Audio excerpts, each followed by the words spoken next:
బెజవాడ నుంచి తిరుపతి వెళ్ళాలంటే 8-9 గంటలు పడుతుంది. అదే సందర్భంలో అక్కడ మనం తడదాకా వెళ్ళాక అక్కడి నుంచి తిరుపతికి వెళ్ళడానికే దాదాపు 2 గంటలు పడుతుంది. ఎందుకంటే అది సింగిల్ లైన్ రోడ్డు అవుతుంది. అదే సందర్భంలో బెంగళూరు టు చెన్నై వెళ్ళాలన్నా, చెన్నై టు బెంగళూరు రావాలన్నా అదే సమస్య. గంటల జర్నీ పడుతుంది. అక్కడ ఉండేటటువంటి రద్దీ కావచ్చు, మిగతా సమస్యలు కావచ్చు.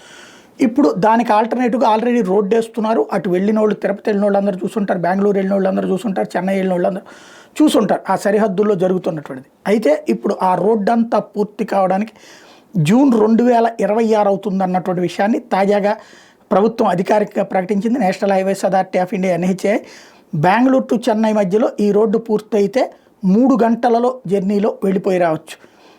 ఇది జూన్ 2026 నాటికి పూర్తి చేస్తామని ప్రకటించింది.